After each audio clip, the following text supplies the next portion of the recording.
thank you guys very much for the invitation to come and chat with you today. As Brooke already mentioned, my name is Kristin Snopkowski. I'm at Boise State University. So I consider myself a human behavioral ecologist, and I'm interested in understanding how people make fertility decisions. From an evolutionary perspective, of course, we predict that people should behave in ways that maximize their reproductive success. But when we actually look across the world today, and we look at fertility across the world today, there's some evidence that maybe this is not actually occurring.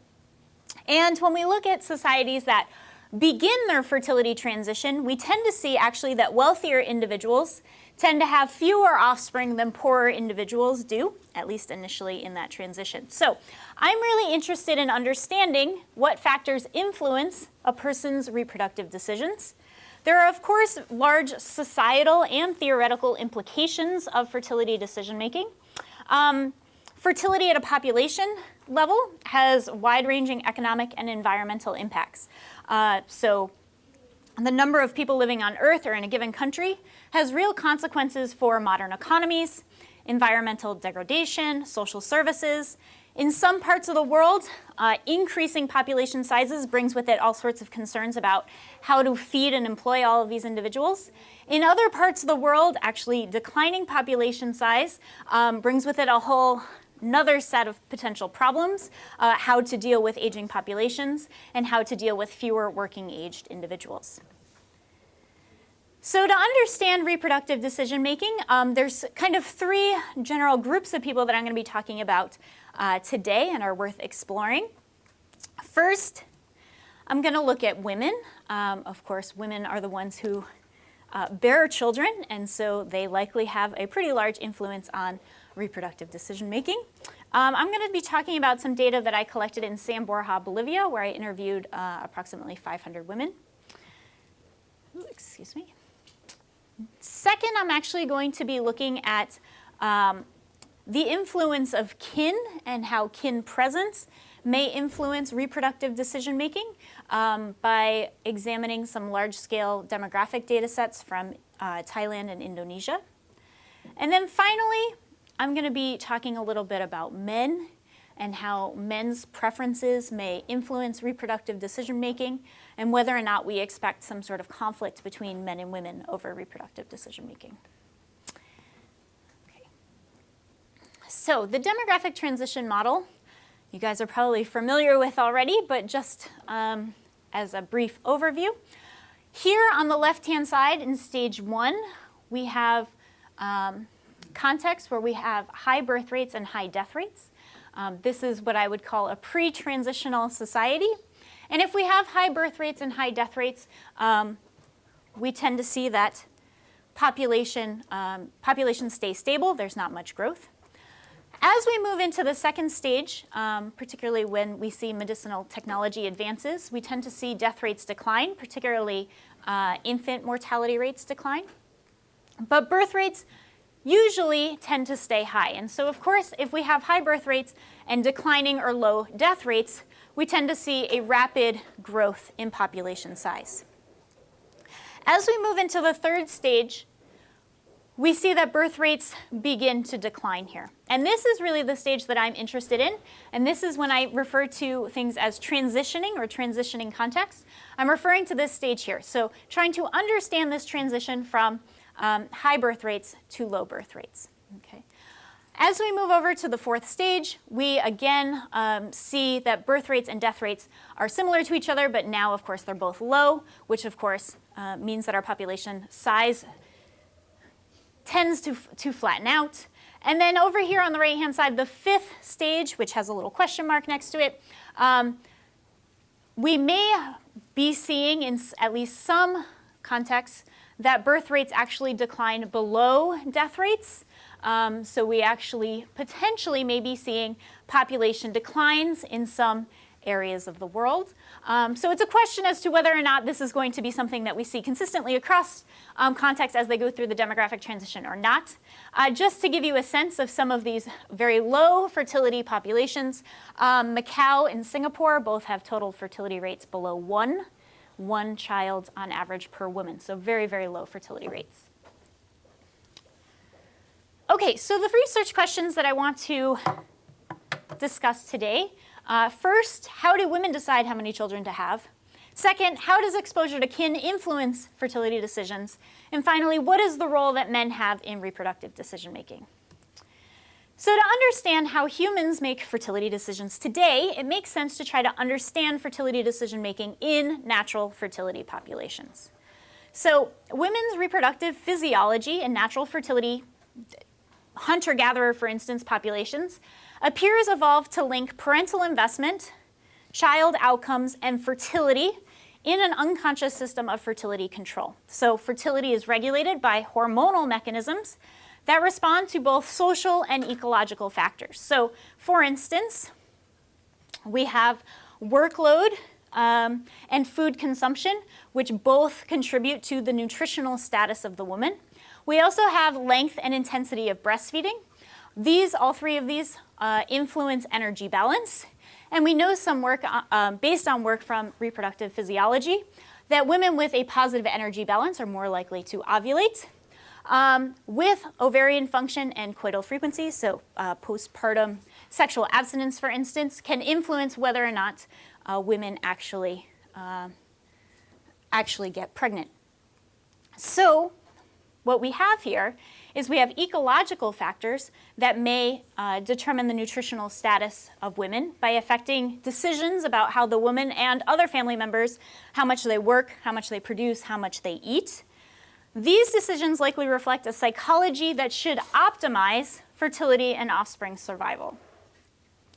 Similarly, we have cultural norms, for instance, regarding breastfeeding duration, that may reflect cumulative cultural learning of generations of women who have optimized breastfeeding duration for their local ecologies, or possibly have led to maladaptive cultural norms that aren't optimized at all, but we can hope that they're optimized for their ecologies.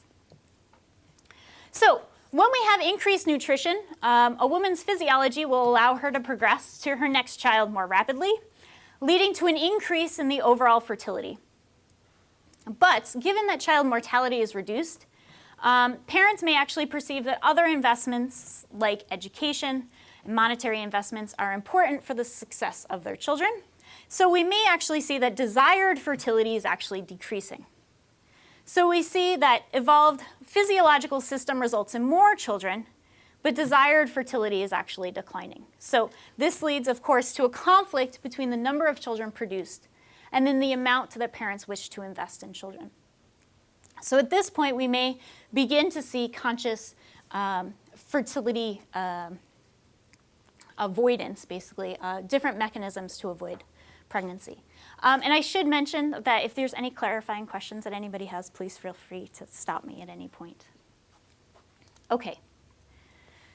So obviously not the first person interested in reproductive decision making.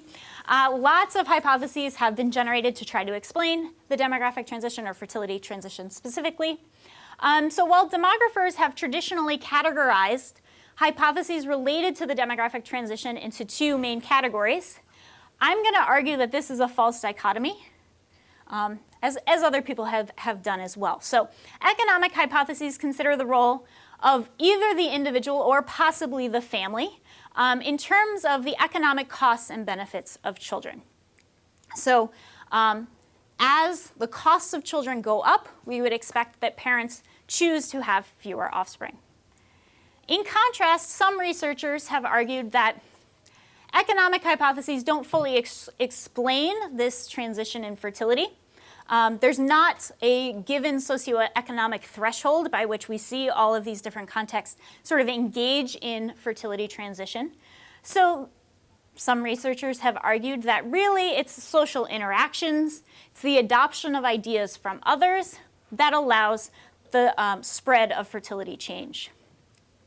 And this may be particularly important when individuals need to learn the optimal strategy, but individual learning requires too much time or effort, as Boyd and Richardson mentioned in their book, of course. But I believe that cultural learning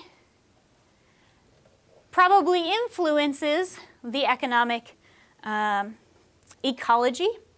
And as the economy is changing, people may learn about how to react to that new economy by observing what other people around them are doing. So not only are there, is this a false dichotomy that only one could be true and not the other, it's likely that these both influence each other as well. Okay. One of the best known predictors of fertility outcomes is women's education in transitioning societies. But what is it about education that actually influences fertility? It's possible that the effect is economic. As women have more education, they may be able to go out into the workplace, and that, of course, changes costs and benefits of children. Or it could actually be something cultural. Being in school could change the social networks that you have, or the number of interactions you have with other people. It could change the way you view nuclear families, as has been hypothesized. So the goal of this first study that I'm going to talk about is to test which hypotheses may explain fertility decisions and see whether this mediates the relationship between women's education and fertility, with the goal, of course, of integrating the economic and cultural hypotheses. So there's 3 hypotheses that I'm going to be talking about here. The first 2 generally fall under economic type hypotheses, and the third one will be a more cultural hypothesis. So the embodied capital theory integrates economic ideas with an evolutionary perspective and hypothesizes that in competitive wage labor markets, parents are motivated to invest both in themselves and their offspring at higher rates. The second hypothesis that I'm going to look at here is female labor force participation. Modern labor markets offer new opportunities for women to acquire monetary resources, invest in themselves, invest in their children. But time spent in wage labor markets, of course, competes with time spent in childcare, which may in turn reduce the number of offspring produced. Finally, I'm going to look at cultural transmission. Modeling the behavior and values of other individuals may assist people in optimizing their outcomes, particularly when environments are changing. As I mentioned a bit earlier on, at the beginning of fertility transitions, we tend to see that wealthier individuals reduce their fertility first. If people are trying to adopt the ideas of others and they decide to adopt the ideas of individuals who are high status or maybe wealthy in their environment, we could see how individuals would adopt low fertility strategies, which may potentially be maladaptive in this particular case. Okay, so I predict that these 3 hypotheses may potentially influence fertility, but as I mentioned on the previous slide, we're also interested in education and how education may influence fertility. So education itself may influence each one of these hypotheses, which in turn influences fertility. So as education goes up, I actually have a pointer. As education goes up, we may expect that individuals want to invest more in their offspring, leading to reduced fertility. As education goes up, women may be more likely to participate in the labor market, leading to a decline in fertility. Or as there's increasing levels of education, that may change the networks that people are exposed to or the interactions that they have, again leading to reduced fertility. So to conduct this study, what I did was went to San Borja, Bolivia, which you can see here is located in the Bolivian Amazon in the northwest part of Bolivia, as circled here. For those of you who are familiar with the Chamane project, this is the same part of Bolivia, but this is a town, so it's not indigenous Chamane.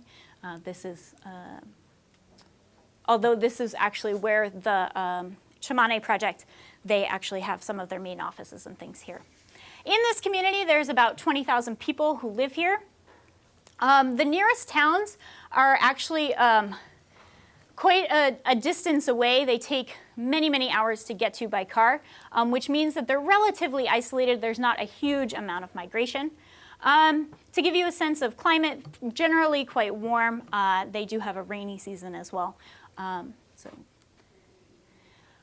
just to look at Bolivia as a whole, the reason that I chose this site is because they were undergoing a fertility transition. Here, if we actually look at Bolivia, in 1970, the total fertility rate was 6.6. It, of course, has been dropping over time. By 1990, slightly less than 5. 2008, which is when I collected my data, was the total fertility rate was about 3.5. Currently, it's dropped to about 2.87. Why is this important? Well, in 2008, when I interviewed women, I interviewed women of all different ages. So some of them would have been reproducing during this time and had quite high fertility. Okay, so San Borja is predominantly a Catholic community, about 80% of those who were sampled. The main industry is cattle ranching, which employs about 20% of men. They also do some logging. About 13% of men are taxi drivers, and a lot of times they have scooters, but here's an example of a bus. And then they also work in construction. There are some people who have small plots of land and do some agriculture. There's about 7% of men who work in occupations that require education, and generally this would be like teachers require the completion of secondary school. There's also doctors or pharmacists in the community. When we look at women's work, women work both in and outside of the household. Many women combine employment with childcare. So for instance here in the top left, these women make empanadas in the street. And this girl here is one of their daughters, so they've tried to combine watching their daughter with work. If we look here at this pie chart, we see that 37% of women report that they, what I will say are they're ama de casas, they're housewives, they don't actually generate income for their household. We also have another 15% that actually work at home. And so these include occupations like making clothes or washing clothes, baking bread. So we actually have a woman here. Generally, women will bake bread in their homes during the day, then come out in the afternoon and sell them on the street. But again, allows them to combine childcare with work. 41% of women work outside the home in what I've categorized as being compatible with childcare. And so the majority of these women actually own shops or work in shops where they can bring children with them if they need to. And then only about 7% of women work outside the home in jobs where they wouldn't be able to bring a child with them. So for instance, the ones that are most common are working as a teacher or working as a secretary. But of course, there's a few other jobs too, like working at the bank, where women would not be able to bring children. There is significant wealth inequality in San Borja. Some houses have running water. Others have just a faucet near the street. Others have no water access at all. There's an internet cafe in town, but most people have never used the internet, at least in 2008. It may have changed by now. In contrast, almost all people have access to television, which I find really interesting. Almost all people have a TV in their homes. There's a few people who would need to go to a neighbor's house to watch television. I used floor type as an indicator of wealth because, as you can see here, the poorer homes just have dirt floors. Slightly more well-off individuals have concrete floors. And then these really nice houses that also have very large walls around them tend to have more tile floors, very nice. Just to give you a sense, this was my house, so middle class, even in Bolivia. And I think that actually using floor type is probably a better measure than actually trying to ask about income, because people are a little bit hesitant to report how much money they make because of taxation purposes, and also supposedly there might be some drug aspects of things occurring in this community as well. So. Okay, so as I mentioned, I conducted about 500 interviews with women in 2008. Based on the grid structure of the community, it's actually really easy to do a random sampling of households. Within households, one woman was selected at random at first, and then to meet particular sampling criteria. My goal was to get a third of the women under the age of 30 another third between 30 and 45, and the last third over 45. The reason for this, of course, is if you're interested in changing fertility patterns, getting a nice cross-section of different ages is really important. Okay, so just coming back to the really brief model that I had kind of laid out at the beginning, I'm going to discuss results of each of these hypotheses using the variables that were actually best at predicting fertility. I operationalize this in a bunch of different ways. And so I'm going to show you what worked best as opposed to what worked poorly. Okay, so the variable that I am using to test the embodied capital theory is actually expected educational achievement. And the question that I asked was, when your child was young, how much education did you expect him or her to achieve? I categorized this as either they didn't expect them to finish secondary school, they did expect them to finish secondary school, or they thought they'd finish and go on to university. Quite honestly, not very many individuals in this community do go on to university education. The reason that I asked about expected educational achievement as opposed to actual educational achievement is that if, for some reason, parents have fewer offspring, for some reason other than desired investment, let's just say that they weren't able to conceive as many offspring, and then they decided to invest a lot in those few children, and then, therefore, those children had a lot of education. I didn't want the reverse causation to be an issue, that parents who have low fertility, therefore, invest more in their offspring. So I was trying to get at what was the expected investment. Okay, so the graph shows the predicted fertility. This is based on a Poisson regression. I try, in all of these, I'm controlling for likely confounders. For parents who stated that they didn't expect their child to complete secondary school, they had higher fertility, predicted fertility of about 5. As you go across here with parents who predicted or expected, university attendance, they were down at about 4. So you can see that this had a dramatic effect. And I was actually quite surprised. I didn't think that this variable, there's only like 3 possible answers. So I didn't think this would have a particularly large effect, and it actually did. Okay. Looking at the effect of women's labor force participation, the variable that I used was the one that I kind of talked about already. Women who don't work or work at home, women who work but it's compatible with childcare, and then women who work but it's not compatible with childcare. And what I'm looking at here is a discrete time event history analysis on the progression to first birth. So as the curves decline more rapidly, that means they're having their first birth younger. Okay. So what we can see here is that, I'll do that, women who don't work or who worked at home tended to have an earlier age at first birth, I think this is about 18.8, compared to those who had jobs that were compatible with childcare or those who had non-compatible jobs. This is a little over a year difference.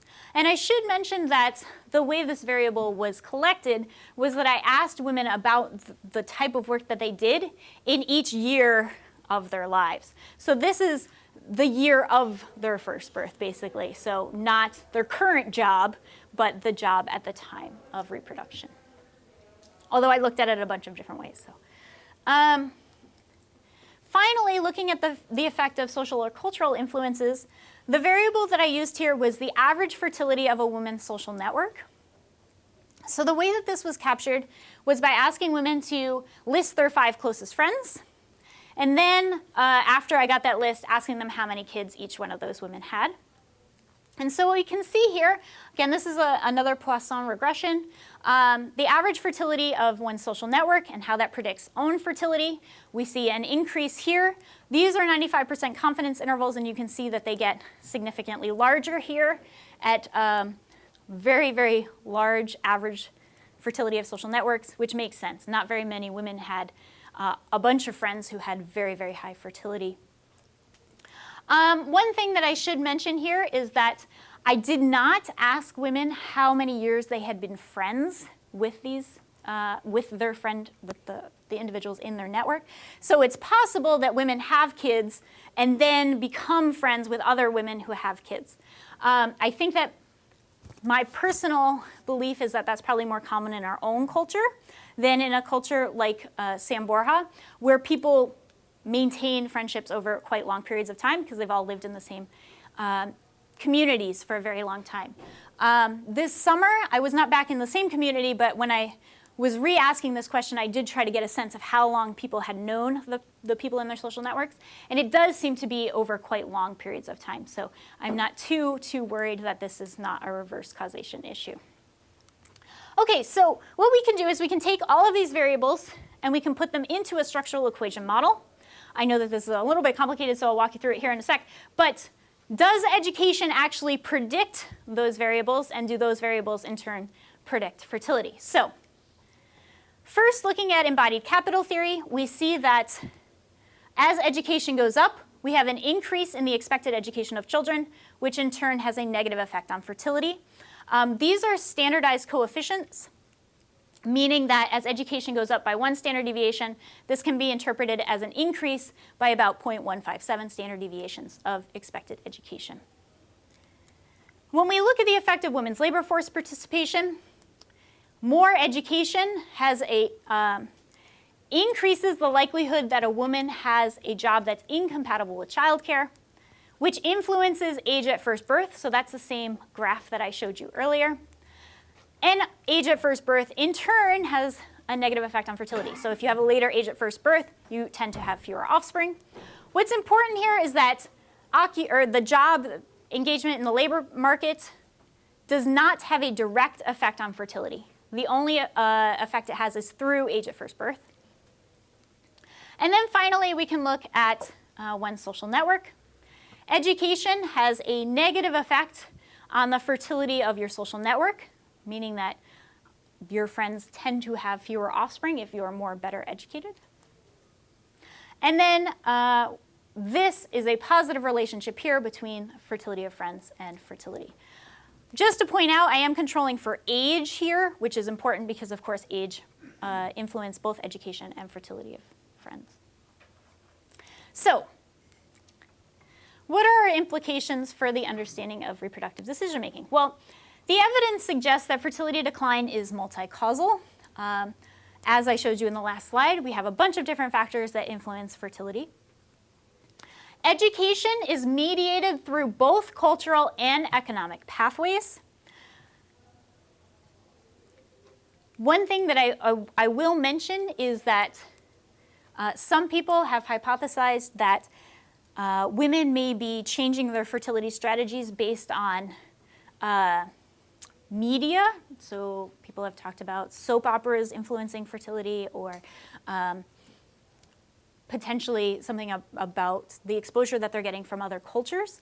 I looked at this in a whole bunch of different ways. I didn't find any evidence that exposure to television or soap operas or internet or anything like that was actually changing at the individual level their fertility decisions. And then finally, women's labor force participation, in my context, in San Borja, only affects fertility through its effect on age at first birth. And so what I think is happening here is I think that labor force participation is particularly context dependent. In the context that I was working in, childcare had been well integrated into the work that women were doing. About 93% of the women were able to combine childcare with work, or potentially if they weren't working. There was very few women who were facing this trade-off. If we look at other contexts where, for instance, a big factory comes in, they're hiring women, they don't allow women to bring children with them, we might see that women's labor force participation has a much stronger effect. Go ahead. Do you know if the mortality rate also went down with population growth? Yeah, thank you. Absolutely. In Bolivia, mortality rates have declined. The actual rate of mortality, I'm trying to think, was not particularly high for the women that I interviewed in terms of their actual offspring. So I think that for sure mortality has declined. The question is exactly how much delay was there between mortality decline and kind of the transition to fertility decline as well. I think that's a good point. Okay, so talking about the second piece of our puzzle here, I'd like to talk about kin. Anthropologists, obviously, for a long time have been interested in kin effects because of hypotheses related to cooperative breeding and the grandmother hypothesis. And so this has led a lot of researchers to try to quantify what are kin doing for reproductive aged women. Theoretically, due to inclusive fitness benefits, we expect kin to have a vested interest in each other's fertility and likely cooperate to increase reproductive success of the lineage. But there's also some evidence that conflicts can occur among kin as well. So for instance, there might be conflicts of interest between men and women, and some have extended this to conflicts of interest between sets of kin, so between maternal and paternal kin. And also resource competition. So for instance, there may only be enough household resources for one woman to reproduce, in which case there may be a conflict over which woman gets to reproduce. Okay, so while there's been a lot of work looking at correlations between kin presence and outcomes, I think one of the things that we really need to continue working on, and as I know some people are working on, understanding the mechanisms by which kin influence reproduction. And so we can hopefully get at what is happening here. Are we seeing resource competition? Are we seeing cooperative breeding, etc.? Okay, so to do this, I looked at some large-scale demographic data sets. The first one is the Thailand Demographic and Health Survey, which was collected in 1987 on almost 7,000 ever-married women. The nice thing about this survey is that it asked about postmarital residence and the duration of that postmarital residence, so you have a sense of how much exposure these couples have to kin. The second data set that I looked at was the Indonesia Family Life Survey, which is a longitudinal survey. It was collected in 1993, 97, 2000, 2007, so follows the same people, which is really nice. We have a little over 9,000 ever-married women. They also interviewed not unmarried women, but since I'm interested in kin and particularly in-laws, the only way to get in-laws is for the couple if they're still married or if they are married. So particularly looking at ever-married women here. Okay, so the first thing that I wanted to look at is help. We might want to quantify what kin do to help reproductive aged women. And so here we're looking at physical help, which includes financial help, childcare help, and household help. So they reported on whether or not they received help from kin in the previous 12 months. And so this is just dichotomized. Either they received help or they did not. And what we can see here is we have maternal kin in blue. So either they were married, so grandmother, grandfather was married, single grandmothers or single grandfathers, and then we have the paternal kin here in red. What we can see here, of course, is that maternal kin are providing significantly more help than paternal kin. Not overly surprising, but based on this result, we might expect that if any kin are going to increase reproductive success, it should be maternal kin, since they're helping so much more. But when we actually look at, and I should mention that this is from the Indonesia data set, this is actually from the Thailand data set. I'm kind of switching back and forth here. Here, if we actually look at postmarital residence and the effect on the number of children born, again, controlling for likely confounders, we see here that living patrilocally, particularly for more than 5 years, has a much bigger effect than living matrilocally. And so there is this interaction with age cohort. But as we look across here, living patrilocally tends to have an increasing effect on reproductive success. So what's going on here? Well, maybe there's something weird going on in this context. Let's look at Indonesia. Here, if we look at Indonesia, I'm actually looking at, so this is the couple themselves, if they live neolocally, matrilocally, or patrilocally, and then comparing that against what the community leader states as the community norm for postmarital residence. So communities that are patrilocal, matrilocal, or neo or ambilocal. What we can see here is, again, Patrilocality tends to have an increasing effect on the number of live births. And when we get over here to the patrilocal communities, we actually see within patrilocal communities, we have the highest effect of those living patrilocally. So if we thought something was going on here with self-selection, for some reason, couples who want to have more kids choose to live patrilocally, we might expect to see it here and not necessarily here where that's actually the social norm. Okay, so the next thing that I'm going to look at really quickly is building a hypothesized model of what's going on. The purpose of doing this is to look at the different hypotheses and hopefully be able to disentangle some of them. Another point of this is that the literature has used a bunch of different definitions of kin presence, so maybe trying to tease apart these different definitions. This also allows us to compare maternal and paternal kin, as I've done in the last few slides.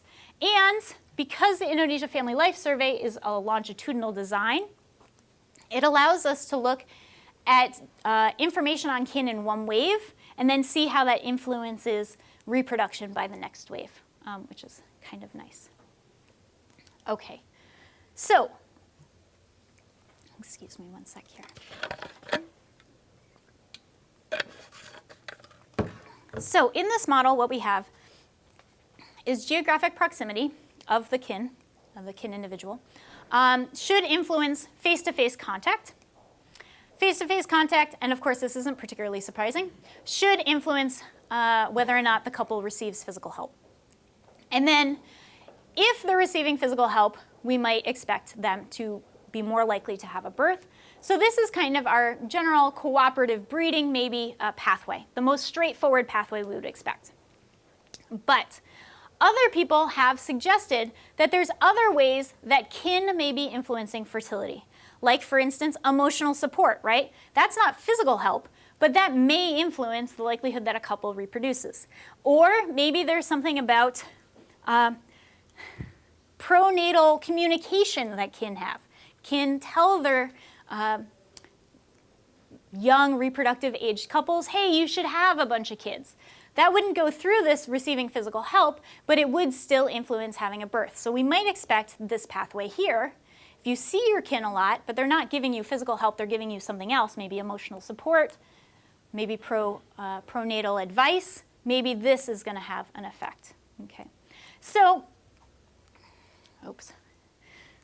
Those are our two potential pathways here. Our indirect pathways may help us tease apart the different hypotheses we've made. So here, just looking at these structural equation models, looking first at mothers, what we have here, as would be expected, geographic proximity has a very highly influential effect on face-to-face contact, which has a strong effect on receiving physical help. But when we look actually at whether or not receiving physical help actually influences having a birth, the effect is not particularly strong. Here, I've actually measured it as marginally significant if you're looking at between a p-value of 0.05 and 0.10. Not particularly strong. When we look at these other pathways that I was just mentioning to you, they're not significant at all. Okay? So even though it looks like parents, maternal kin, help a lot, it doesn't look like there's really a very strong effect on actually progressing to the next birth. In contrast, when we look at mothers-in-law, they again have very strong relationships here.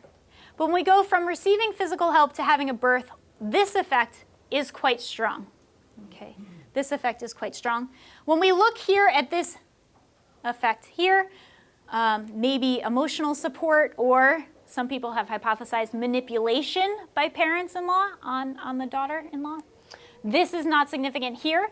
We do have a significant effect here, which is kind of interesting. This is negative, so how do we interpret that? If we control for the effect of geographic proximity that goes through help, okay, and contact frequency, if you have in-laws that live nearby, but you don't really see them very often or don't get help from them, this tends to have actually a negative effect on having a birth. Okay. So, what can we draw from this? Even though maternal kin provide more help, paternal kin's help actually seems to influence birth outcomes. So why is that? Well, it's possible. There's been some other literature looking at maternal kin and the help, well, maternal kin presence.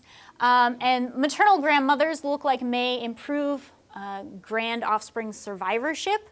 So maybe the help that maternal grandmothers are providing goes into improving survivorship of grandchildren. Evidence suggests that most of the effect of kin on fertility outcomes can be explained by the help they provide, based on, at least on this Indonesia data set. Okay. Looking at the third piece of our pie here, men. So, do men and women have conflicts over family size? While I believe we can all agree that men have higher reproductive variance than women and can potentially benefit from seeking out additional mates to increase their reproductive success, it's not necessarily clear that this should lead to sexual conflict over family size within a reproducing couple. Okay. Of course, there's going to be conflicts over investment, right, and parental investment. But should there necessarily be conflicts over the number of children to have? From the demography literature, there's lots of evidence that have shown that when women have greater autonomy, measured in a bunch of different ways, there tends to be a reduction in the number of children born. This has been extended by some evolutionary researchers to argue that as women gain more autonomy, they use that to actually make adaptive reproductive choices. And so this implies that when they have low autonomy, women are not able to make adaptive choices. They're being kind of forced into maladaptive reproductive outcomes. Okay. So this is kind of interesting. Women with low autonomy have more offspring, but some have argued that this is maladaptive, that that's not what they want to do. So, what are some of these arguments about there being conflicts? What has been argued? So some have argued that men should favor larger families because the cost of producing offspring is lower for a man than it is for a woman. Okay.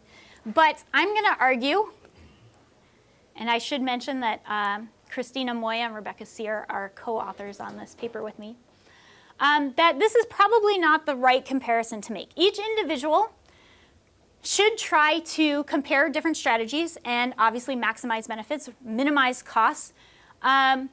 So because women have to gestate and lactate, they don't necessarily have the choice to become a man and not do those things, right? So women have to engage in those sorts of costs to reproduce. So it's probably not fair to compare necessarily the costs between men and women.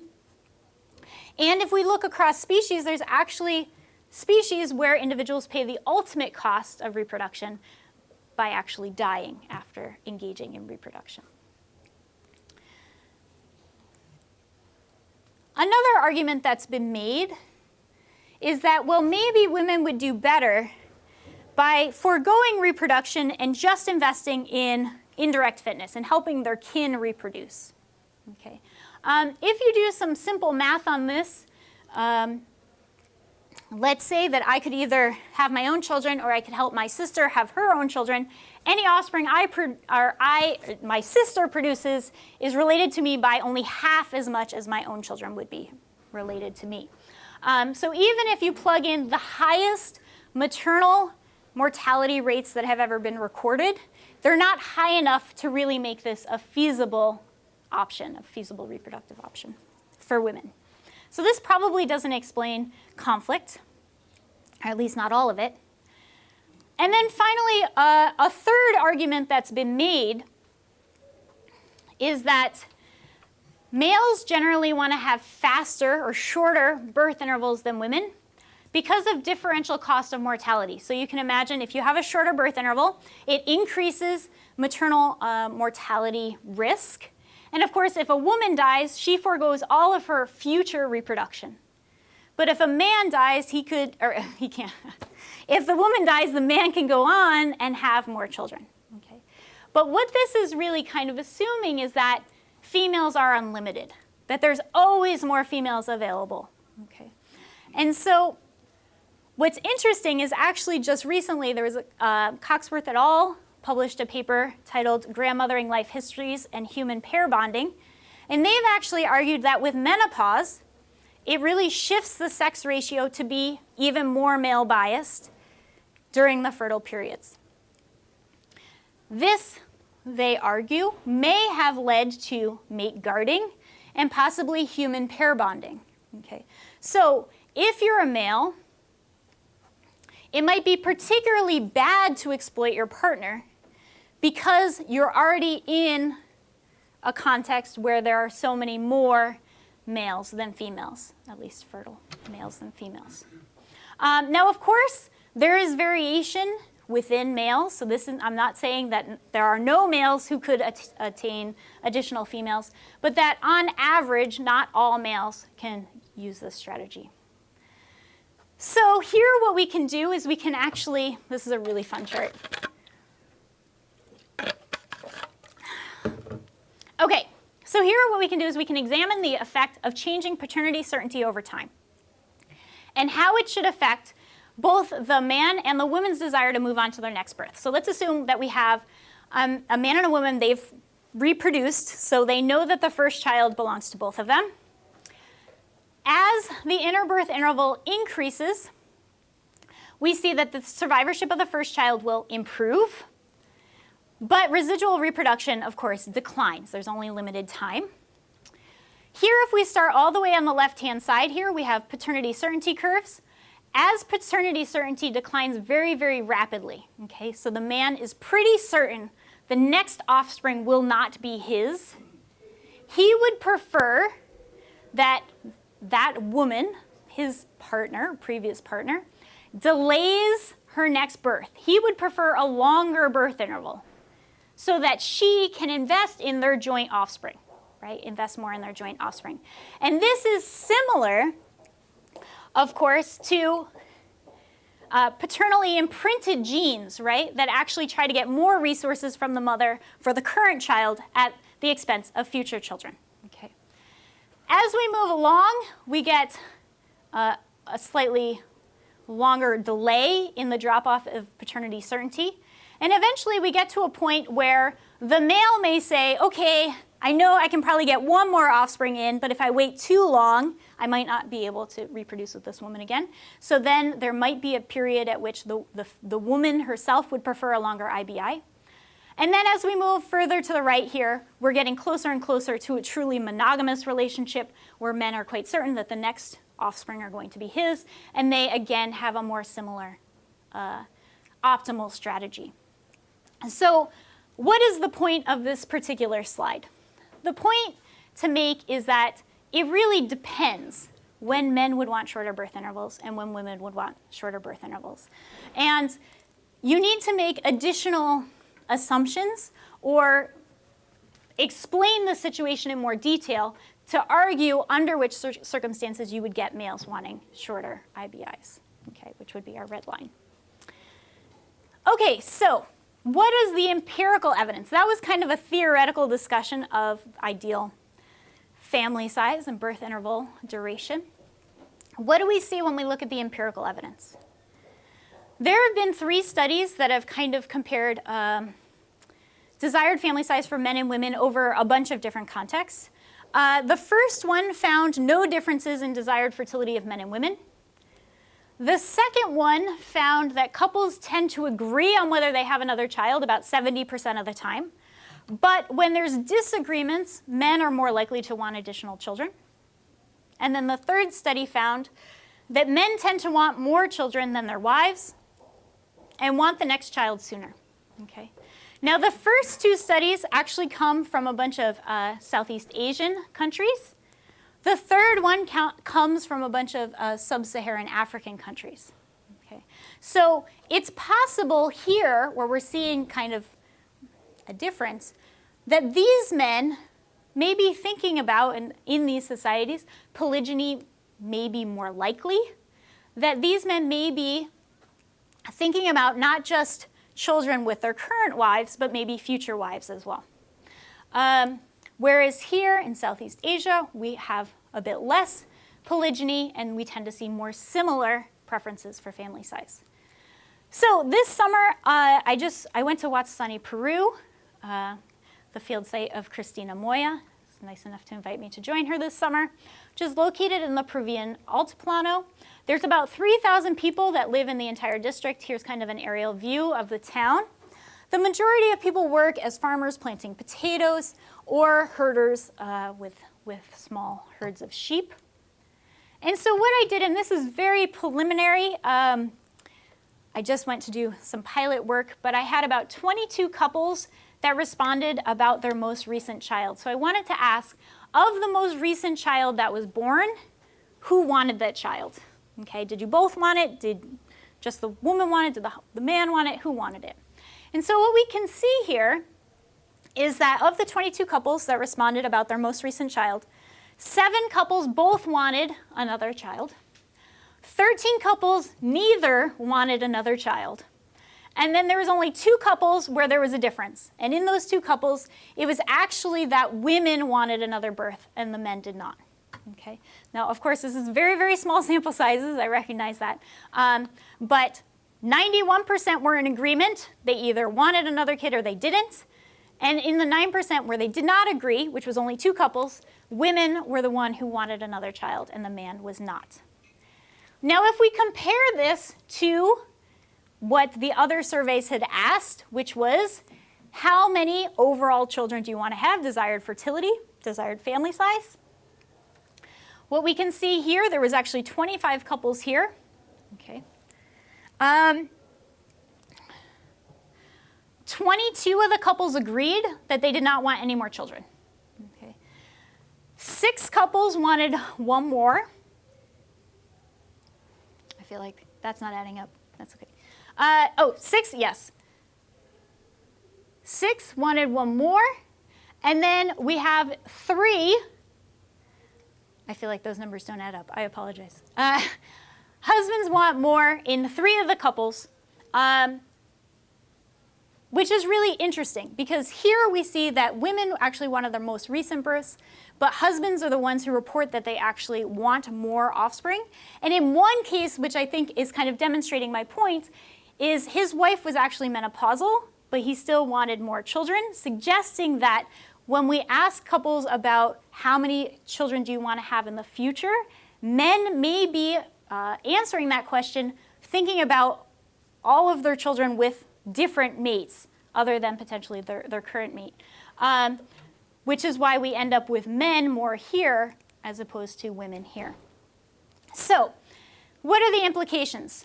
Theoretically, we may not expect men to desire larger family sizes than women for a given couple. Okay?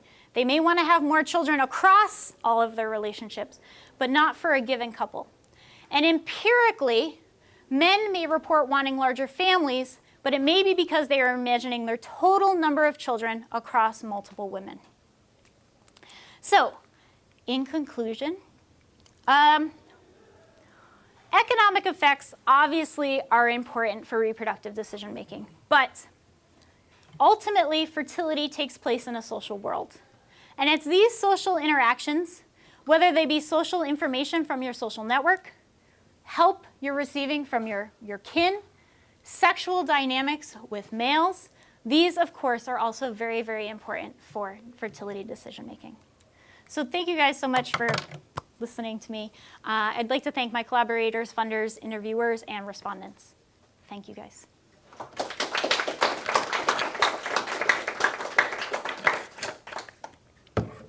Go ahead, Brooke. I have lots of thoughts, but I have one question at this point. So have you thought at all about the individual quality of males and females and how that then affects the mating market and these kinds of conflicts? Because if you have these biased sex ratios, which you've obviously been thinking about, right? But then the actual ability of any particular man or woman to know that they can move on to get another mate, whether you're talking about serial monogamy or polygyny, is going to be based on some measure of their individual quality, and that then may affect their fertility decisions within that partnership, because if they think they can add another wife or divorce her when she becomes menopausal or something like that, then they should be maybe have a greater difference in ideal family size with their current partner. Right? Yeah, no, so I think that it absolutely matters. Particularly probably male quality probably really can change some of these dynamics. The question of the mating market itself probably does play a role, right? So if divorce is possible, then how much can a man benefit by speeding his current wife up and then divorcing her? So it might be, and it depends on the cost and benefits, right? It definitely depends on exactly what the cost is. Could just have her go at her optimal pacing, and then as soon as she gets close to menopause, divorce her and marry someone much younger, right?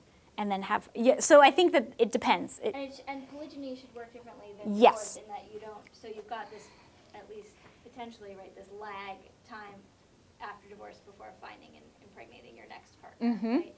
Versus polygyny, where you can actually have multiple wives pregnant at once and things like that, right? So if you're high quality with the option for polygyny versus high quality in a monogamous society, you might see different male quality and different effects. Yeah, absolutely. And so in a polygynous society, we might actually not expect a lot of conflict over family size, because if there's a high quality male, he can just marry a woman, right? There's no need for him to try to exploit a woman, because he can just marry more.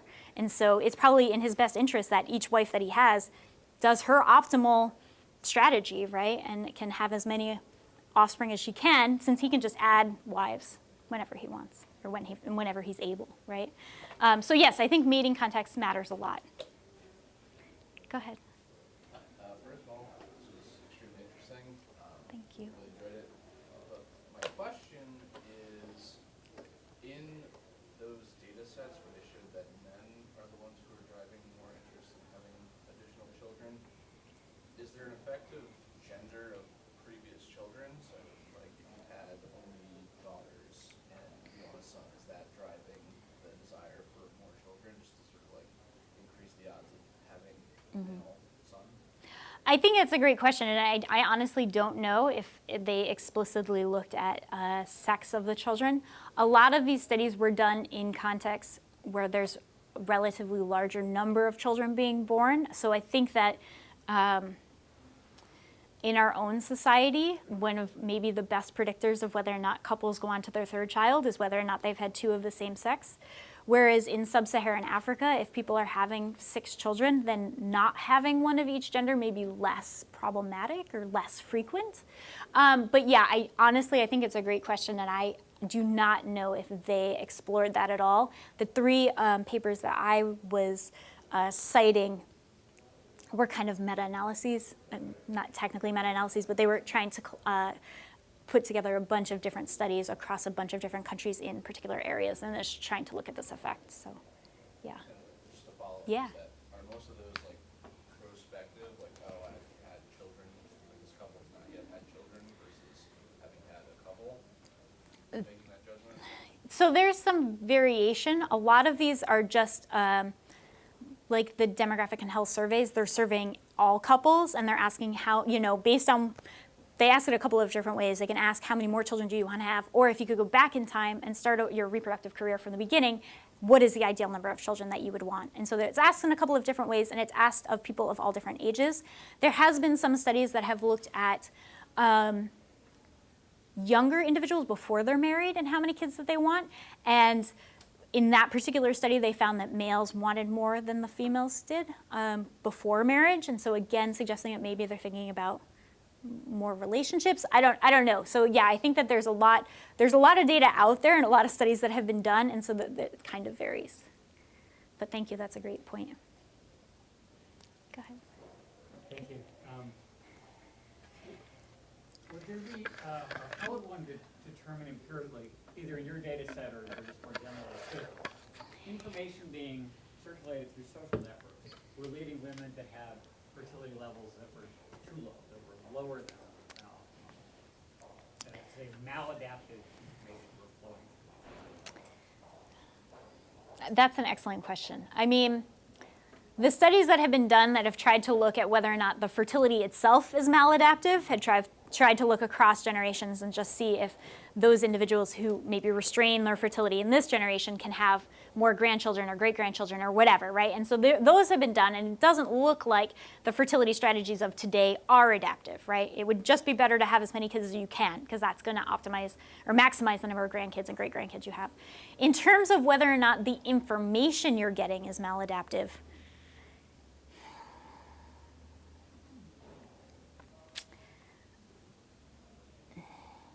yeah, I mean, I guess you could try to do something looking at that information that you're getting and then trying to look generations down and see whether or not that was an adaptive strategy or not. I think that's an excellent question. I mean, it seems like that could be part of what's going on in places like Singapore. Yeah, absolutely. And particularly when people are adopting these low strategy norms that don't seem to be adaptive at all, yeah, I think that very well might be what's going on, yeah. Go ahead. Was it just following up on what Joseph, the soap operas and things like that they're watching in, for example, are those, I would imagine, is where you were going thinking about this, that what they're watching on TV is actually going to be a much higher class, higher economic strata representation, and so therefore if you've got this sort of bias transmission going on, that you know, a sort of Gordon Richardson kind of explanation for how this works. Right? I mean, I imagine it's really hard. How do you actually calculate the number of hours watching? Yeah, and so that's like in my data set, what I did was I asked people when they first started watching television, what types of television shows they watch, and how many hours per day they watch television. And none of those had any influence at all on their own individual strategy. So looking at some of the papers that are out there that argue that telenovelas are so important in terms of fertility, they tend to look at it at more of maybe a community or a regional level. So television comes in, I'm not sure exactly how it's being communicated across these different networks, but then everybody's fertility kind of drops, right? Or like on average, the fertility is declining. At an individual level, I have not been able to find any effect of television. So, go ahead. Thanks. Yeah, just a brief comment and then a question. I would be skeptical that TV itself would be the way that that's transmitted, or that there would be a linear effect. I mean, where I work in rural Ecuador, and there's just a general belief that rich people have fewer kids. People know that. Well, they believe it anyway. I think it's also true. I think yes. And so if you want to be rich, have fewer kids. Right? Yeah. And I don't think there's going to be a dose dependence of how many hours you spend watching. That would just be a comment. The question I wanted to ask is, could you say a little bit more about, in the Southeast Asia studies, the relationship between natural locality and fertility? Because what's going on there? Sorry, let me just flip back. In two different data sets. In here, talking about these, or going back to the actual this. Yeah. These two. Yes, those two. Okay. What's the explanation there? You probably already said it. But No. I mean, I think that's it's a great question. What is going on there? Maternal kin seem to provide more help, and paternal kin, if you're around them, seem to increase fertility. And so some people have hypothesized that maybe in-laws are manipulating women into having higher fertility than they want. Kristin Snopkowski has just recently suggested that maybe women are more likely if they're living matrolocally, they're around their own kin, and so they may help their kin out and do some indirect fitness. Whereas if they're living patrolocally, then they're not related to anybody in the community, so they might as well have children, right, and invest in their direct fitness over indirect fitness. And that seems to make probably more sense than your in-laws are manipulating you into having higher fertility, because you should want to maximize your own fertility. You shouldn't need other people around to try to manipulate you to do that. But, yeah, go ahead. How close are these, say the patrolocal, matrolocal, because I'm just wondering if, say the couple goes and lives patrilocally, can can women still get help from your kin? Because is it, basically like, are you getting more help overall if you live patrolocally and you still have your kin coming over? Yeah, that's a great point. And so in the Thailand Demographic and Health Survey, you don't know how far away kin are. So I know that they live patrolocally or matrolocally or not, and I don't know how far the other kin are. In the Indonesia data set, I could tease that apart. So I could look at those that live with paternal kin and see if they're just getting more help on average. I haven't done that, and I think that's a great idea, honestly, is to try to tease that apart. Most of the pathways I've kind of separated maternal kin or paternal kin as opposed to trying to combine them all together.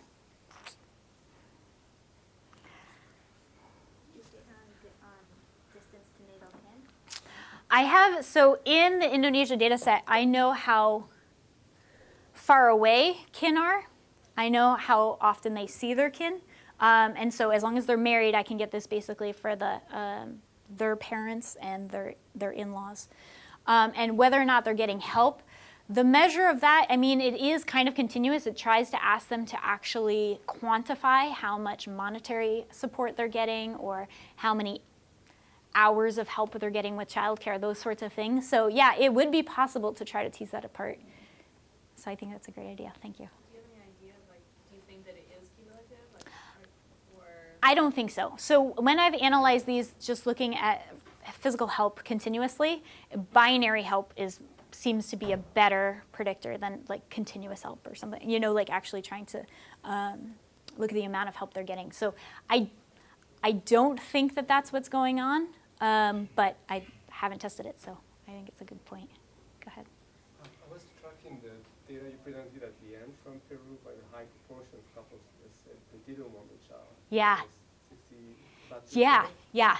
So there seems to be almost a disconnect between the theories and the empirical data and the theories that seem to try to explain fertility differences by differences in fertility decisions, intentions. Is there any room to put unintended fertility there? Yeah, I mean,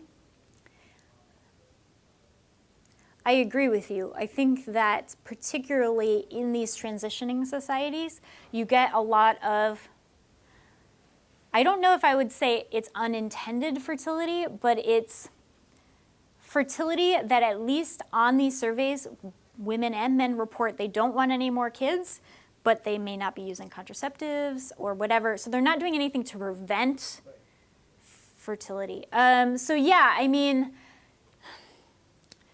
I think demographers really struggle with this a lot, like the amount of people who say they want to avoid future offspring, but yet they're not doing anything to avoid it. And so I think it's a great point. I'm not really sure how to incorporate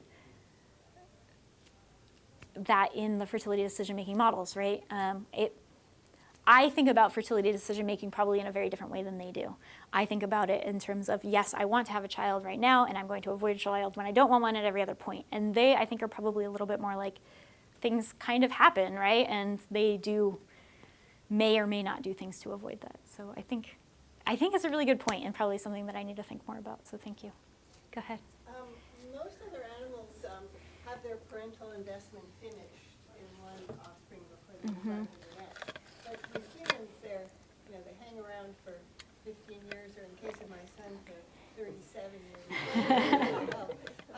So when you ask this question in relationship to how many kids you have in the home now, I mean, you've got the fertility and the mortality, but is the number of mouths and the number of dependent offspring in the home driving this?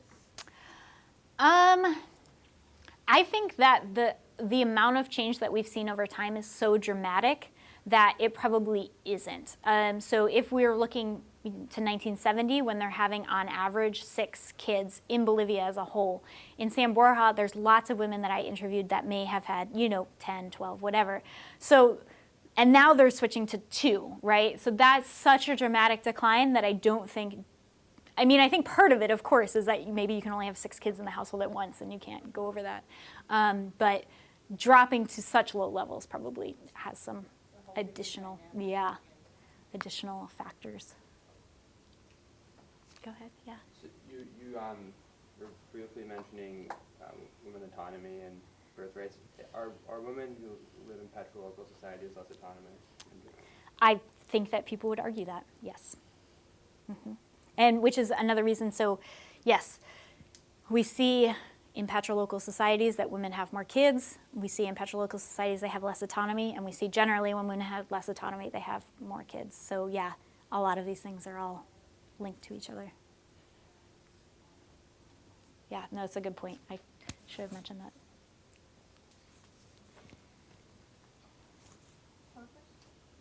Go ahead.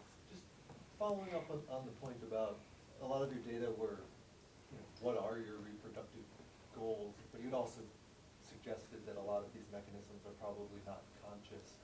Do we have any data on, how what you say you want corresponds to any reproductively relevant behavior? Yes, yes. Demographers are really, really interested in this, are really interested in how many kids do you say that you want, how many kids do you actually have. In these sorts of transitioning societies, if people miss, they tend to miss over. They have more kids than they say they wanted. In our society, if people miss, they tend to miss under. They have fewer kids than they say they wanted.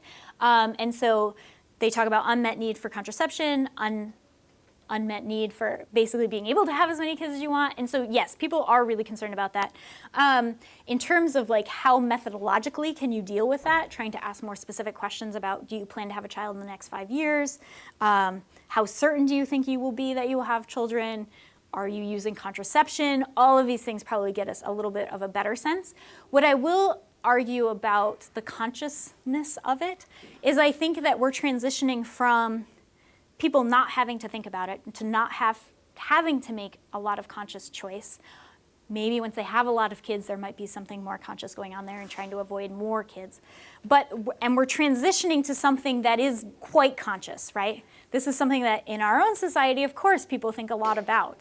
And so we're changing, and how much of that is conscious is a good question. And to get to 2 kids, you have to do something conscious, probably. And so the end result is a lot of conscious decision making. But if you go back to a lot of these surveys, I mean, one of the potential answers when asking women, how many children do you want to have, is it's up to God. And a large percentage of women for a very, very long time said it's up to God. And so we are seeing this kind of change in how people think about their power to control their own fertility. Go ahead. Go ahead, Brooke. So I'm wondering, then, do you know anything about rates of contraceptive use in either San Borja or in Peru, and then also a trickier question. So when people give this response about, well, it's up to God or something like that, if you have any sense, probably not in this new site, but in Bolivia, either maybe with the Chamani or in San Borja, how that sort of off-the-cuff response about it's up to God actually plays onto what their actual knowledge about things like withdrawal and things like that is, and whether there is some conscious control, because I think there's some debate about whether how much of a role natural forms of contraception actually are playing. Okay, yes. No, there's a bunch of things there, and so I just want to try to think through them all. Okay. In San Borja, I apologize, I don't have the rates off the top of my head, but probably somewhere in the range of like 50% may have used contraception-ish. Yeah. A much higher percent know about it. It's probably mostly only post-reproductive women who claim that they've never heard anything about modern contraceptives. In Huatasani, I think that number is higher. They're less likely to say that they've used modern contraceptives, but I think that there's more familiarity, at least with traditional methods as well. Just because in Peru, their total fertility rate is much lower. So I think that in these sorts of contexts, in these transitioning contexts today, most women probably do know at least traditional methods of contraception. Women who say it's up to God, in my site in San Borja, there wasn't that many. It varies over time, and I would say in mine, when I collected data in 2008, it was not a huge percentage, probably less than 10% that would say that. In Huatasani this summer, no one said that. So I do think that it probably does correlate somewhat.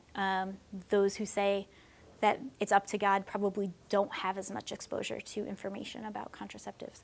I haven't talked much about contraceptives in this talk. From an evolutionary perspective, I think of contraceptives as kind of a proximate mechanism, a means by which people can reduce fertility.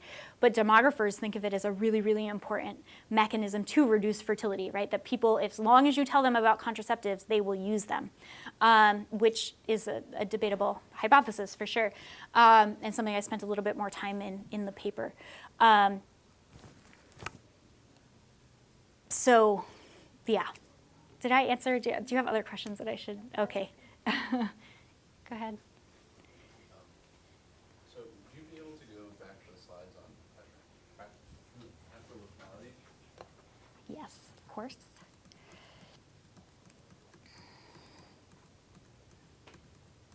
These two? Yeah. So first question is the idea that like paternal mother-in-laws and paternal parents are the ones putting the pressure on the families to have more babies? Mm-hmm. So has anybody done any work on assessing attitudes within families about the number of children their male and female children should have respectively? Like, is that sort of a vocalization of, latent attitudes about how people should be spreading their genes? Like, can we look at that?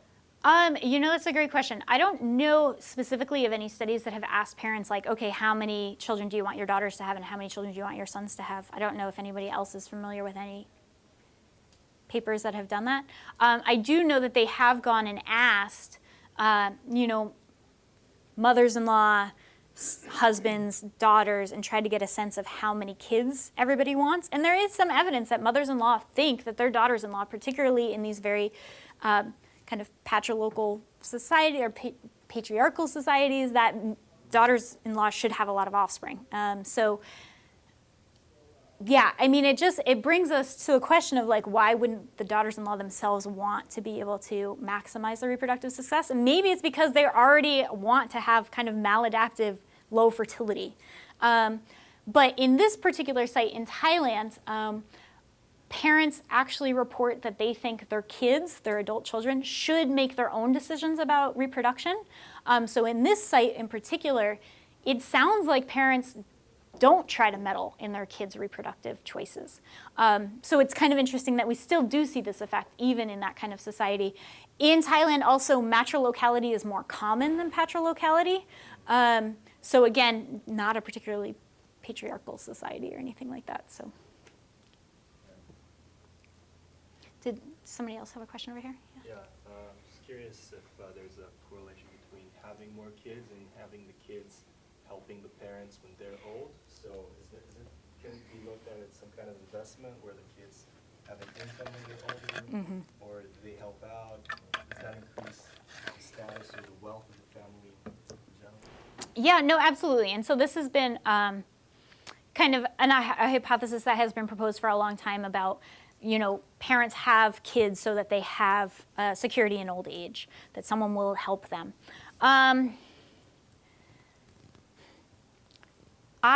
In my study, I tried to look at that. I tried to ask parents, about who they thought would help them or who did help them, and I didn't really see a particularly strong effect.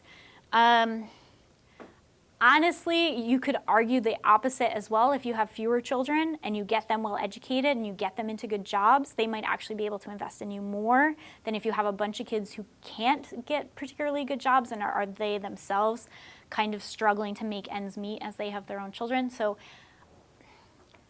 I think that there are probably empirical evidence in both directions. In my particular site, I did look at that and I didn't find any effect of kind of the expectation of old age support as driving things. But I think it's a good point. Go ahead. I don't think you said much or anything about life history theory, and those first results about education trading off of reproduction fits perfectly with life history theory, as does some of that, what kind of work the women do. Just a comment, and anything to say about life history theory? I mean, absolutely. I mean, my background, of course, comes from life history theory, so I feel like that drives the way that I view the world. And you're right, I haven't really talked a lot about life history theory.